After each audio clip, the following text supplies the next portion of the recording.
Hello, everybody. Thanks for joining us for another episode of the Surf and Sales Podcast. I am one of your hosts, Richard Harris, Denver Broncos fan who won on the first week of the 2020 NFL season, joined by my friend Scott Leese, who is sadly licking his wounds from the Buffalo Bills. But I say that with love because I know how important it is to him. He has a Jim Kelly image behind him. As that said with love, that's said to torture and torment, but that's okay. Yeah, sometimes we do that to people. I deserve it. Before we introduce our guest, we want to give a quick shout out to our sponsors of Salesforce, Sales Cloud, as well as Vidyard, as well as Reggie.ai, and of course, Outreach.io. We appreciate all the support that they bring and give us for the podcast, as well as our upcoming Surf and Sales events, which will have announcements for 2021 soon. So stay tuned. For 2022, you mean, Richard? Oh, 2022. You're right. Thank you. So 2021, we're already rolling. I don't know if you're aware, but you're committed to being in Costa Rica for November. In 8 weeks, right? Yeah, very soon. Yeah. 2022. Enough banter from us. Let's introduce our friend and guest for today is the founder and CEO of Title, Steve Schmidt. Goes by Steven on LinkedIn, but I guess Steve on Zoom. Is that correct? Yeah, trying to keep it inconsistent just to confuse people, but thank you. It's good to be here. And Stefon Diggs, Scott, you got a good one in Buffalo. Yes. Well, he didn't do that great yesterday, but he is amazing, and it's been a lot of fun to watch. So, yeah. Richard, I don't know if you know this, Richard, but we are talking to the most famous person on LinkedIn from South Dakota. I don't know if you know that. I might be the only person from South Dakota on LinkedIn. That's fantastic. Well, look, so talk about South Dakota. You born and raised? You just decided I want to get away from sort of these big cities, and I love the region of, lack of commercialization or improved forestry. Love does crazy things. I was born and raised in this small little town of 4,000 people outside. I guess you couldn't call it a suburb because there's no such thing as a suburb here. There are only towns and two cities. And Rapid City's on the west, and everybody usually knows that because it's either the Black Hills or, some people know Mount Rushmore. And then there's the Badlands. And on this side is a little town called Sioux Falls. And I lived in a little town. So I left to go to Minneapolis, said I'd never come back, ate my words, and came back when I was 40. And I think a lot of people say that happens sometimes, but I had literally sworn it off. And I'd say, I will never go back. It's too conservative. I don't need to be close to my family. And I ended up back here kind of on accident, but I'm fully embracing it now. And it's we don't ever talk about this, but I know this a lot. There are a lot of places that are big cities become transient cities, right? San Francisco is probably one of the most notorious. People come for several years and then they either stay, and they often leave the city and move, South Bay, North Bay, East Bay, or they go home. Just like what made you kind of go, you know what? I think I want to go home. We've never talked about it. Yeah, well, for me, I was a mess. I was, fully into my addiction at that point in time. So at least the only wits I had about me is I knew I needed to be closer to home because I was about to go through some stuff that probably needed some support outside of my four walls of my house and a bottle of vodka.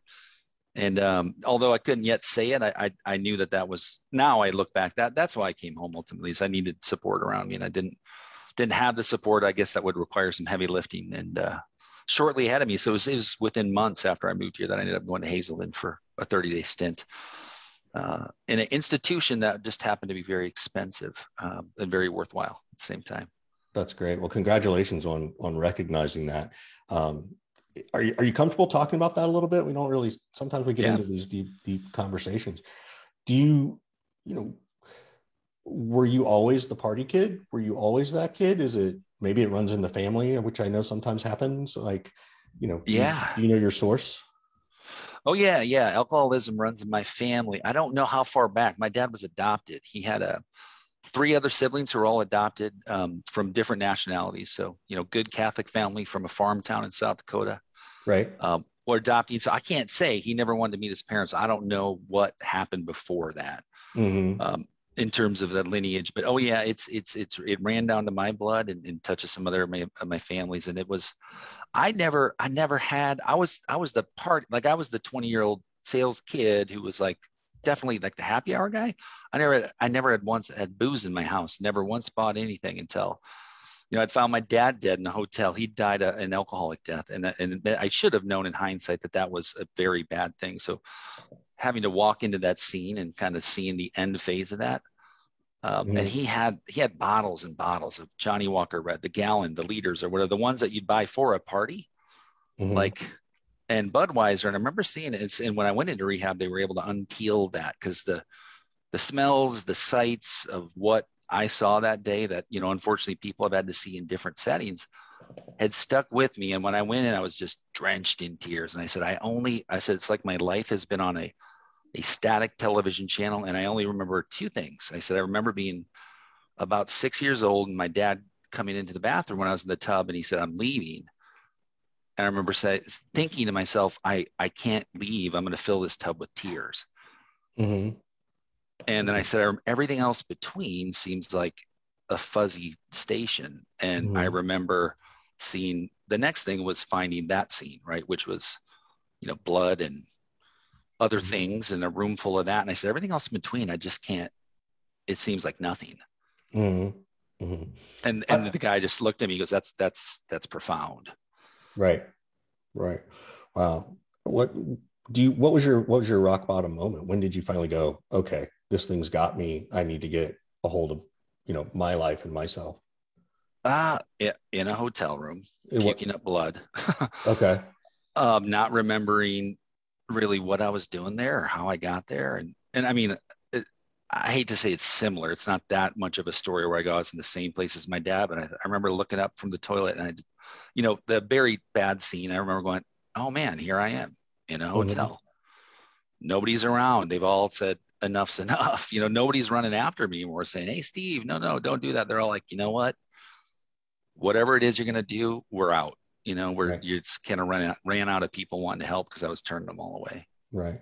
Well, congratulations to you for getting there. And yeah, and I'm sure I know it's a daily struggle. I have several friends who have alcohol addictions and other addictions. So I know it's something. So I commend you for getting yourself to a good and safe place. Well, yeah, thanks. Uncrushed, big part of that. I mean, in terms of a resource, Scott's book, I immediately resonated with for obvious reasons, right? Yeah. There's a reason there's steps. You got to kind of admit you have a problem to want to solve a problem. And it's interesting because once I started seeing the parallels in life and work, it kind of became easier to go, oh, there is a process for this. It is whatever thing you choose or program or whatever it is, like that was my first step, was like, oh, there's a solution, but I have to admit I have a problem first. So it's like when you talk to a rep and they're like, no, I'll hit my activity. And you're like, okay. And they admit they don't admit they have a problem. The solution is hitting your activity or whatever. If you're just looking at that and they know they don't admit they have a problem. They go, I got it, man. Just come on. I got it. And so it's interesting because once in a while I'll talk to a rep and I'm like, oh yeah. I'm like, you kind of got to step them through it. You can't just snap your fingers and go, just get it right. Come on, man. Because I was like, man, people are sitting around telling me to get it right for years. And I go, now I got this. Yeah. So don't worry. So after being a sales leader for so long, what kind of kicked you over the fence and made you, put on the founder hat? I was told by people, Scott, it's a great question because I mean, a lot of things can be found out with that answer. I kept being told by numerous people, you should just be a CEO, be a founder. And I was like, well, what does that mean? It's the guy in the corner office or the important decision maker. Until I was honestly, so to wind that clock back one more time, until I was sober for about 1.5 years and started to trust my own self, that's when I thought I'm actually capable of so much more. So I was addicted to benzos and booze and other drugs, but when I was clean, my brain was working very well. And I kind of felt like, Zach Galifianakis in what's the movie where he has that stuff above his head and it's like he's a wizard of math all of a sudden. I would sit there and I was like hacking algorithms in my brain while I was observing stuff. And I was like, where's all this coming from? I never thought of this stuff before. I was simply existing and going on autopilot and being like, okay, you get a deal, you close a deal, you lose a deal, you screw a deal up, whatever. I never thought about the semantics at that level before. And so when I started looking into things and going, to me, I'd have a problem with addressing, Scott. So to me, top of funnel was a problem, still is a problem, right? Outsourced sales, SDR as a service, never thought a million years I'd want to do that business because I hired a million firms. They all were terrible. So I thought, oh, okay, so address a problem and then be a company that's not terrible. Pretty easy. Well, it's pretty hard, actually.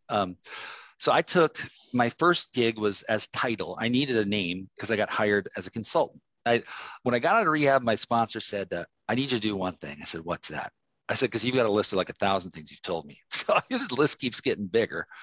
He said, I need you to just take a job and do it for a year and don't quit whatever you do because you're a quitter. You're a perfectionist. Nothing's ever good enough and you quit and run away. You're the problem. They're not the problem.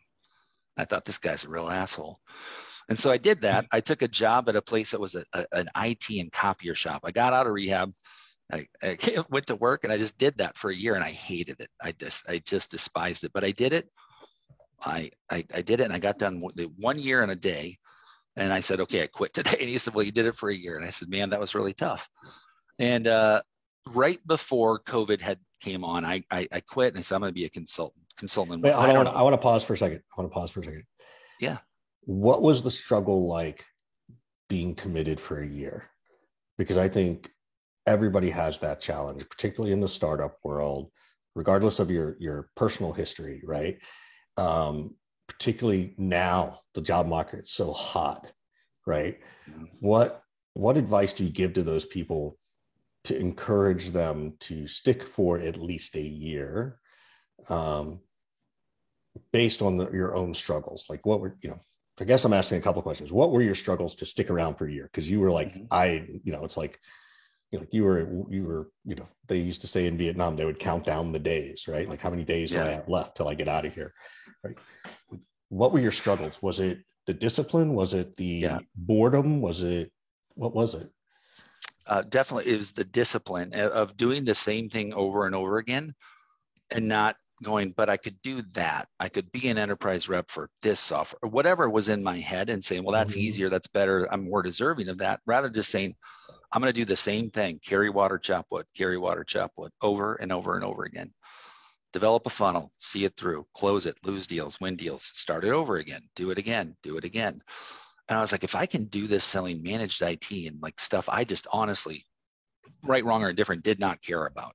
Like I'm not an IT person. I'm not going to talk to you about a router. I don't really know what it does besides makes the internet work.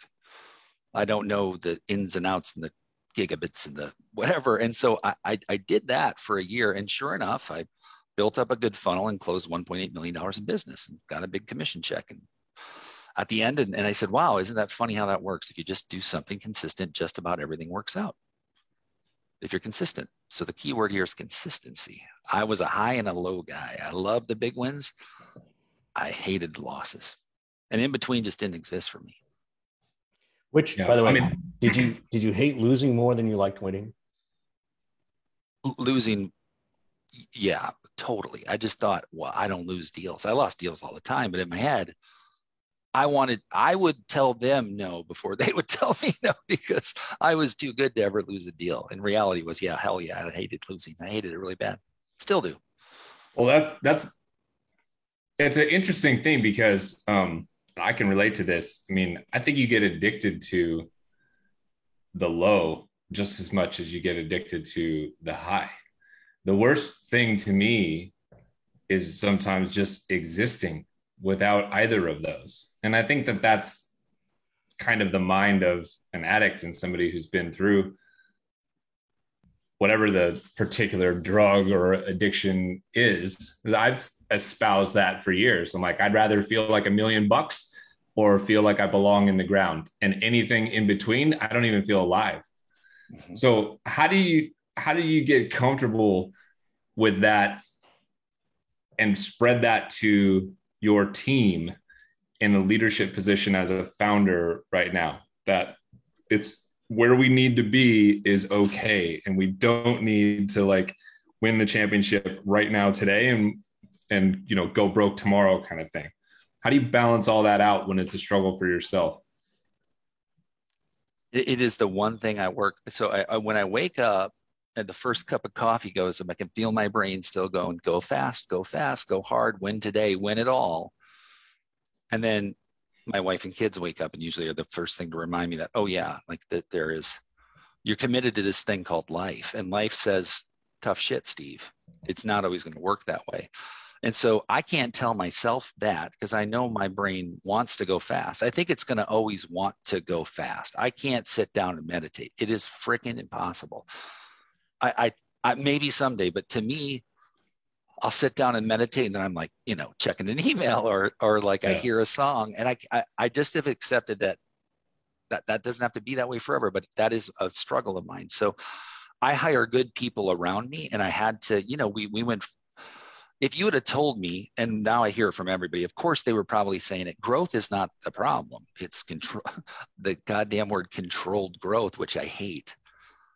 I was thinking, well, where are we going to get a customer? Well, now we got 34 of them. We haven't advertised yet. Well, we got $340,000 a month in revenue coming in. I have 34 employees to employ, and they count on me now. And so if I don't get consistent with them, we are screwed. If we work in my old brain, they are all going to be unemployed and poor in about a month. And they've trusted me to do better than that. So I have to show up and get good people around me.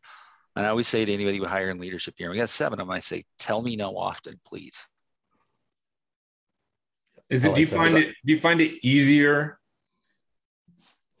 to do the things that you're supposed to do because there's so much responsibility in the weight of all these employees than if you were on your own?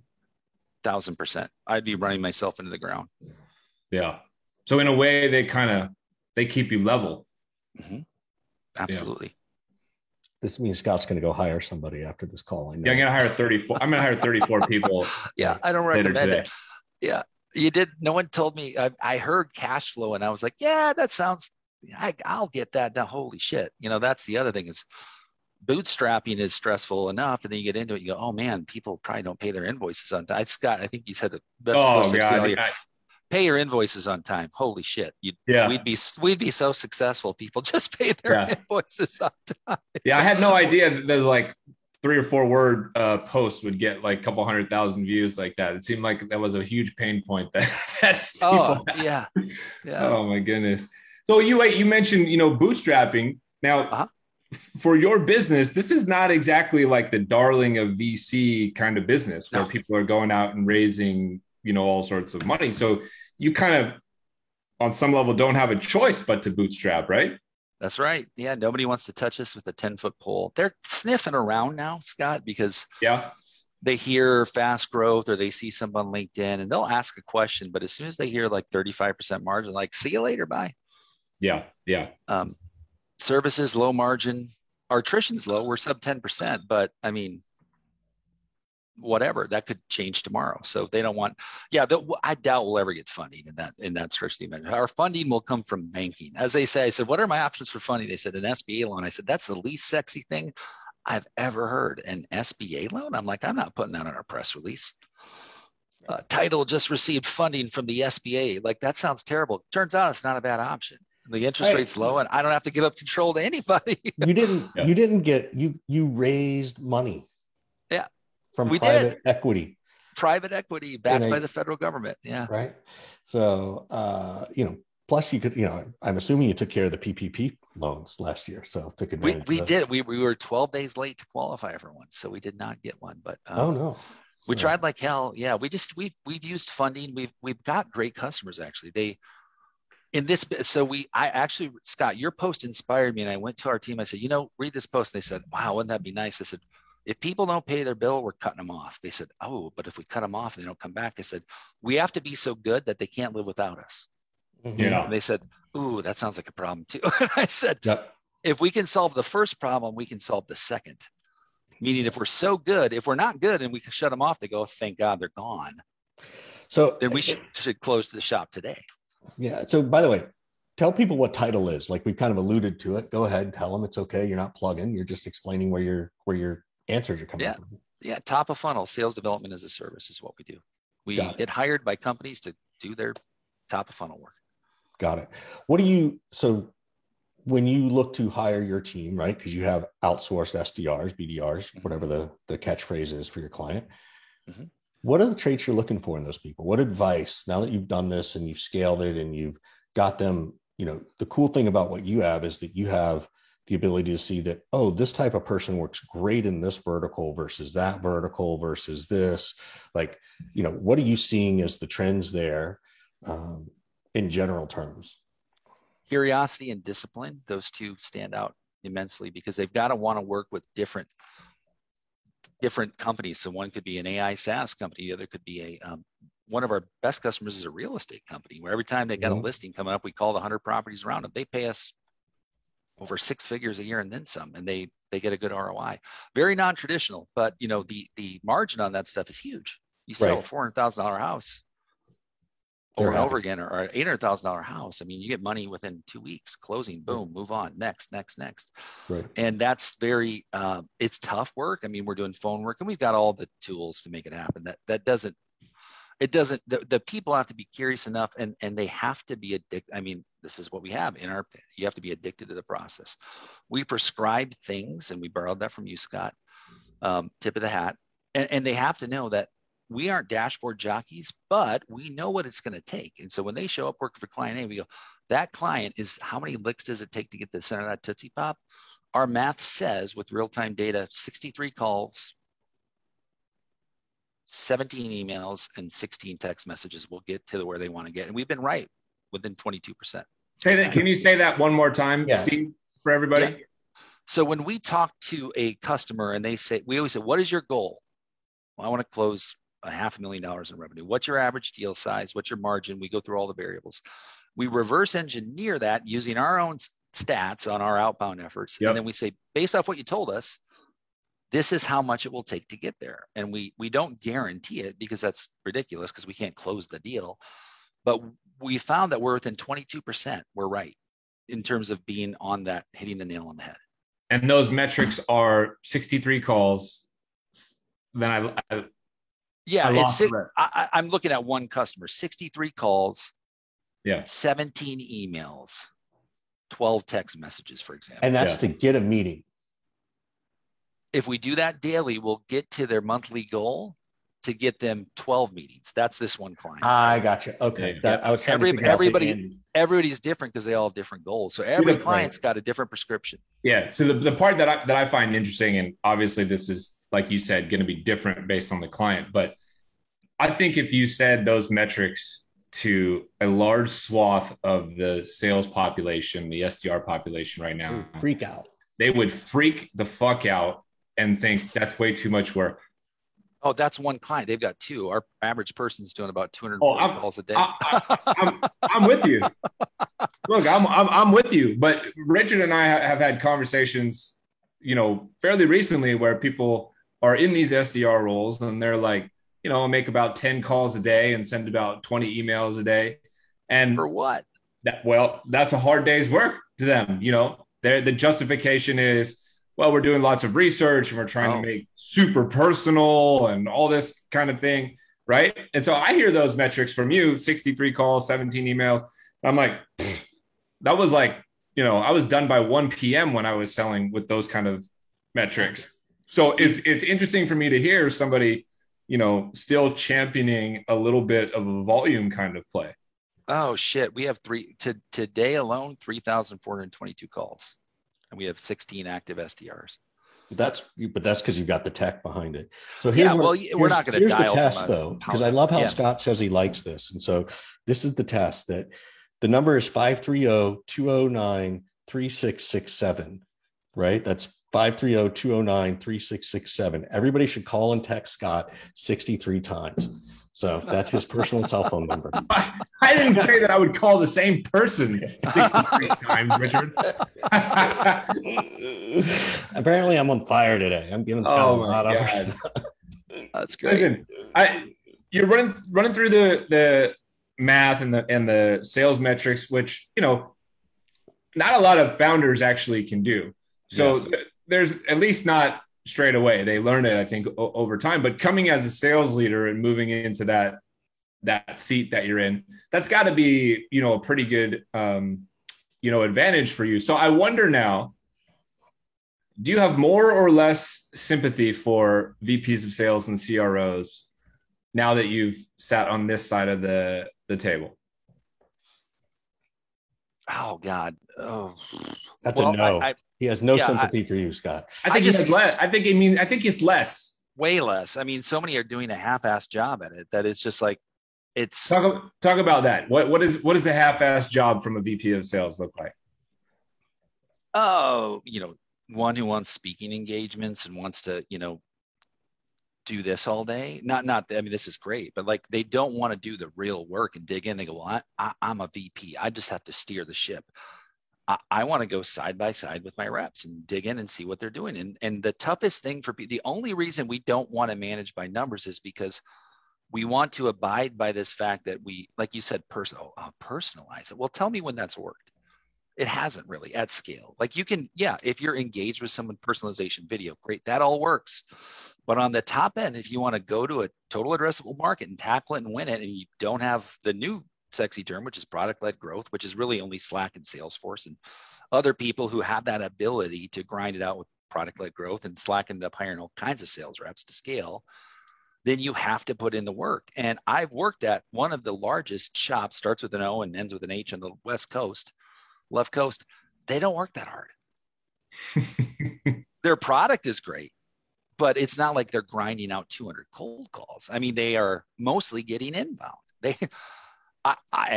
I'm telling you, and that's fantastic. They've done great, right? But the reality is not every company has the luxury of having all sorts of capital thrown at you to be able to hire at scale, to throw a bunch of SDRs and go, well, if we only have them do about 50 a day, I bet you 30% will hit their mark. I'm using that as an example. It's a fantastic company, by the way. And you can't do that. Most companies can't operate that way. So they have to start and go. And this is where they employ us and our team, is because when we say we'll do 142 calls a day, they go, holy shit, really? Yeah. And we'll go, yeah, we're going to give you the report every day right out of Salesforce that says this is what we did. So what is your advice, though, for that company who doesn't have a TAM that big? Right. It's good when you're in the real estate world, right? The TAM's like ridiculous, right? But you may, even if you have 20,000 potential customers and they've got 6 potential contacts, right? It's 120,000 people, you can still blaze through that in 2 years if you're not careful. Mm-hmm. Well, we've made the mistake. Why is it bad to go through? Why is it bad to blaze through it in 2 years? Because if that's all, well, I don't know. Call me out. Take over. I feel like I just did, but I want Steven to spike the ball after he scores the touchdown. Well, it's why is it bad? Well, you can certainly earn a bad reputation quickly, which is by addressing the wrong customers, which we've done. We did it once or twice, and we pulled out day 3. We said, we're exercising our part of the contract that says we can walk away. This is not the fit it was supposed to be. We walked away from a $350,000 contract. We just said, no way, this will destroy us and we will get a bad reputation. Wrong market. We're not a call center. We aren't, here to do a 2-minute get off the phone and pitch a quick 10-minute meeting. So I think for us, it was, for those companies, not to make it about us, for those companies, find the right customer, but you're going to make some mistakes. Just know when you do and pull out quickly. Just don't keep making the same mistakes. Everybody knows when it's the wrong customer. Don't go find another one just like them. And that TAM is, we all VCs, show me the TAM, show me the pipe. What's it going to look like? Okay, great. The addressable market's only addressable if you address them, and you have to equip yourself with people to go do it. And marketing's great, but it really is a backdrop, and you have to go aggressively force the conversation. You have to meet Scott Leese where he's at and Richard Harris. I can't personalize an email to you when it's completely irrelevant to you getting anything out of it. And I'm sure you guys get hit up all the time. Yeah. And no matter how personalized it is, does it matter? No, but Scott, it's also I think it's pretty different for us too. Yeah. Well, you guys have been there, done that. You've led big companies, but if someone just says, Richard, I love that you're a part of Uncrushed, blah, blah, blah, blah. Scott, I love your book, blah, blah, blah, blah. It doesn't matter. They don't know what problem you're currently having today. Scott's not a fan of average. Scott did some big things in his last role before he's gone full-time by himself. Why? What made Scott do that? What made Scott choose to leave and go on his own? What motivates Scott? Richard made Scott do that. Well, understanding those things is the point that Steve's talking about. I know. The messages that we get, how many messages do you get about surf and I get messages for surf and sales every single day. I get the people who want to try and pitch us podcasting services, right? Like, we can help market I this. get legal services. I get accounting services. I get top of funnel services. I get nothing like that. Like you forward all that crap to me, then you must have changed it, so I get all of that stuff. So Steve has less sympathy for the VPs now. Mm-hmm. Now, I have recently come across some literature published by a venture firm, where the venture firm is saying, being a founder is by far the best role. It's the only way to make wealth. You get 1 to 200 times the ROI without assuming 100 to 200 times the risk. So this is not me saying this. This is a venture fund. And so I put that out there and shared it. And I got obviously attacked, hate mail straight away from a bunch of founders who are like, bullshit, we take 200 times the risk. Do you agree with this statement that founders get 100 times the ROI, but aren't actually taking on 100 times the risk? And if so, why? I've not made a cent yet. And I'm okay with that. I guess I'm paying myself a decent wage to pay the bills. I mean, I don't think, if you're not working really, really hard as a founder, like, I guess I've not experienced that. I mean, I'm working the longer hours. I'm okay with it. I have to re-explain it to my spouse a lot, my partners, why it's important and critical and how I'd love to not. And yes, it sounds great to hire a coach and go, oh yeah, you just have to delegate. Great. Show me how that's done. We can't delegate shit we haven't figured out yet. And I enjoy the process too. Like, this is fun for me. Like, shit, I was telling Richard, I woke up yesterday and thought it was Monday. I was dressed and showered and walking out the door on a Sunday. And I was like, reminds me of my drinking days. But I guess for me, it's fun. Now, what the return is, like, do I want a return to happen out of this? Fuck, absolutely, man. But in order for me to get, let's say 10X, I mean, if I threw $500,000 in to get 10X out the other side, is that good enough? Sure. That's great. I don't know what that goal is. We don't have a scalable product like SaaS to go, oh, this is just going to go global and start to have a force multiplier. I am the force multiplier, unfortunately, for better or for worse. We've spent zero on marketing. I started going with LinkedIn content, and not everybody likes it. Most people hate it. Guess what? We've converted about $4 million in revenue off of my silly LinkedIn posts. Yeah, it works. Yep, totally. And so, what are the ways that you think about scaling yourself? We are releasing a product in Q4 that's going to be trying to do LinkedIn content and addressing the total addressable market via LinkedIn without doing pitch slapping. That's going to be good. It's doubling the margin on the product, and it's a good service that's a lower cost of entry. And then we're looking to scale with sales ops as a service, so we can get more consultative and be the implementer and the managed services to help support and build all the things that people need to. And then I just posted about this today. I can't wait to see if someone can solve out if I go, instead of ZoomInfo and go down the list of 1 million data providers, I want to know Richard Harris. If I pull his contact information, I want to see as close as possible to the propensity that he has to answer and respond by which channel in real time. Meaning, I love that one. Yeah, that's where we're throwing all of our efforts. So I'm hiring a data scientist. Where does Richard engage the most? Yeah. What's the best way to get a hold of me? Yep. Richard, what's the best way to get a hold of me of all the channels? Oh, LinkedIn's the easiest, in my opinion. But if you message me though, you personally, what's the fastest way to get a reply? Text message easily. See, that's a text. That's what Steve's getting at. So now imagine I have this list, and as I look at this list, it goes Richard, text message, Steve, cell phone, Janet, email, right? Yep. Yeah. We're going to pick the path of least resistance and go after you hard. And so you don't have to guess and spend a lot of time throwing all this data investment, 50 cents a lead at ZoomInfo. For what? I think people who will never respond. I think this would be incredibly valuable. So I'll keep my eye on it. Hopefully this is cool. Of course, Scott knows me. Where's my head going right now, Scott? What's my concern? I don't know, actually. What's your concern? All the private. How are they going to know my stuff? Oh God! Richard's already worried about the legal HR. Right.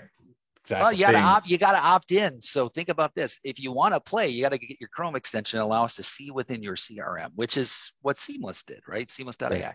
It's a pay-to-play, crowdsource sort of thing. So it's not going to be easy. It's not going to be popular, but That's the only way to do it. And to be compliant, right? And you, Richard, actually, one of the guys who I've talked to the most is, I don't know if you remember this, but I got a little testy. My that side that I have to go calm down in the tin shed with cups of coffee got a little wild on one of your posts, and I was calling a guy out. And you said, Steve, I think he's just trying to be nice. I wouldn't take it so personal. And I kind of got a little, and I came back and said, God, Richard's right. I shouldn't be such a dick. Jesse's pretty smart, man. Jesse's got some good stuff going. Jesse O. Yeah, I know who you're talking about. Yeah. Yeah. And so those people who are out there putting this stuff, there are some amazing minds. There's a lot of snake oil and bullshit.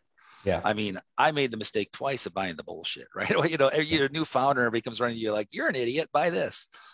And so I go to the people who prove the work, like right now, or at least can that they're willing to hustle to make this happen. So we're going to go hire a data scientist. We're going to try and make some sense. I mean, we get more data across multiple industries than most people I know right now. So why not use that?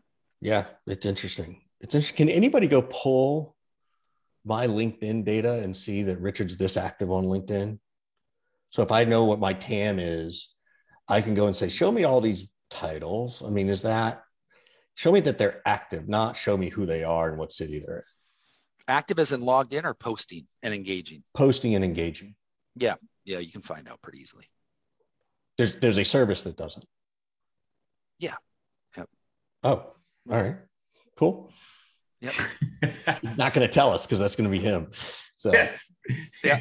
Why would you pitch people on LinkedIn when they don't even log in? Like, save your time. That's my point. So yeah.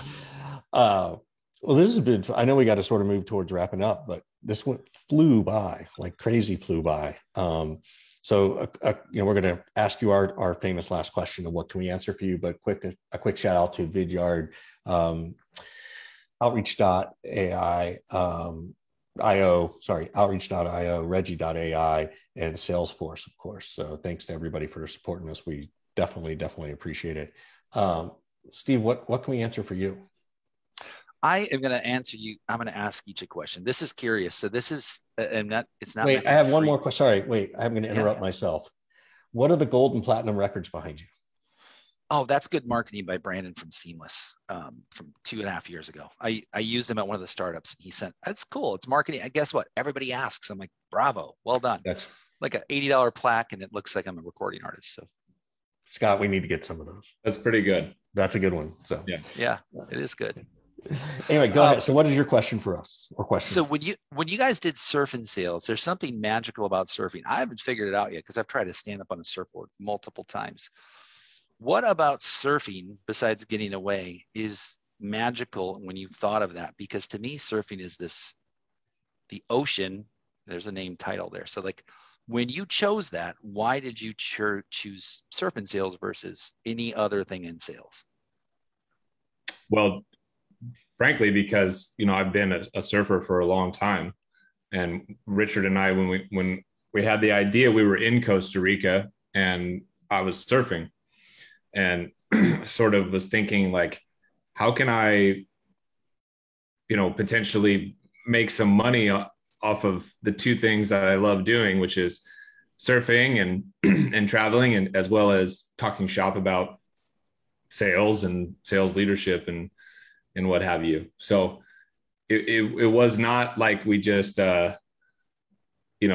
threw stuff against the wall and kicked around different ideas. It was just like, yeah, it's surfing. And then our other partner, Jeff, is a longtime friend of mine, and he's one of my surf buddies.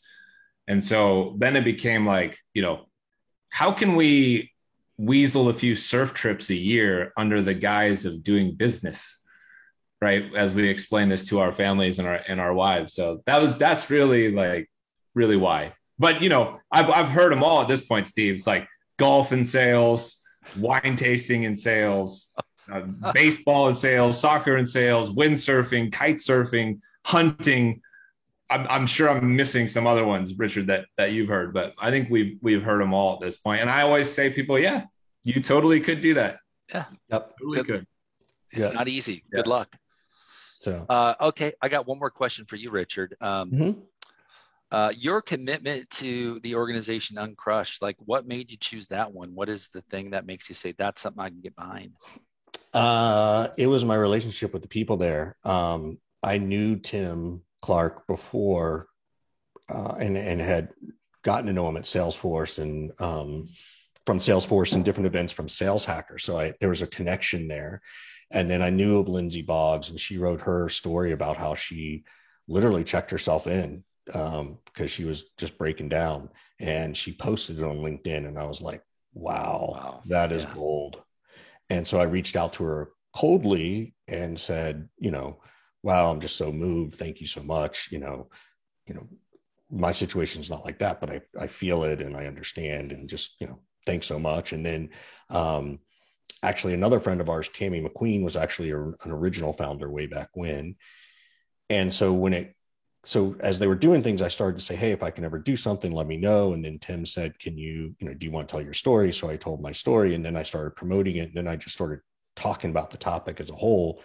And I think Tim just saw me just sort of being passionate about it, and something I was open to doing, and asked me to join the board. So that's how it became, that's how it came along. It was very organic. It was not, hey, this is what I'm going to do. And then, as I started to get into it, I even looked at my wife and I said, I don't have a cause. Like, I don't go and donate my time to certain things. And I think this should be my cause. And I think that's really, I donate way more time than money to it, but I feel like that's okay too. So you both are, so that's important to me. So, not to like heap praise here intentionally, but seeing that two people like you are investing yourselves into organizations like that.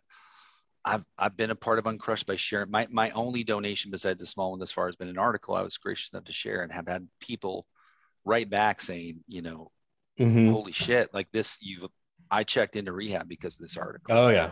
Tons. And yeah, man, to me, the power in that, and Scott, your book, and people like, I think it was Painkillers, Scott, right? When you went through the numerous that's right. times. Exactly. Yeah. And you kind of forget, like, we all get attached to our thing, and we're like, oh, alcoholism, depression. Like, it's all these things. And I think it's one thing to like open up your keyboard one day and vomit all over it on LinkedIn. Everybody's like, oh, wasn't quite ready for that. But to have a direct organization that allows people to share their stories in a very targeted way has really shifted, like, probably more than you guys know. People are, you know it, but I will tell you, people, when they talk about your names in those organizations, you're changing lives daily. So I personally just want to thank you for that, because when I was on the other side of this thing, I didn't even know that shit existed. And now I see it working, and I go, thank God for all this. This is amazing, because people are now knowing that they have multiple opportunities to raise their hand and say, I need help. And it's okay to do that. So thank you. I'm going to give the shameless plug, since you set it up really nicely, but we put out a 2021 State of Mental Health in Sales report back in May of this year, in June of this year, 2021. So, if people are interested at the leadership level to understand how it's affecting their team, and more specifically, what are the things that lead to best outcomes, right? We asked the questions very differently. We said, when you're achieving your goals, what was your management doing? Not, what do you wish your management would do, right? And so we get people to go to that positive mindset and go, oh, this is what was happening. And that's the piece that we found to be the most interesting, because then we would ask them the other question of, well, what do you wish they would do? And those two things didn't actually correlate. Like what they thought they wanted versus what actually attributed was different, which is good, because now it's like, well, somewhere in the middle is the truth, right? And that's what everybody's trying to find. So thank you for setting that up. I know we didn't plan that ahead of time, but it's not at all. So yeah, thank you guys. Yeah, thanks for spending some time with us today, Steve. For sure. Thanks, gentlemen. Appreciate Always a pleasure, man. Good to see you and catch up with you. Let us know what we can do, and we look forward to getting you to Surf and Sales soon. Me too. Spring, summer. I missed the fall again. My wife wants to punish me for that. So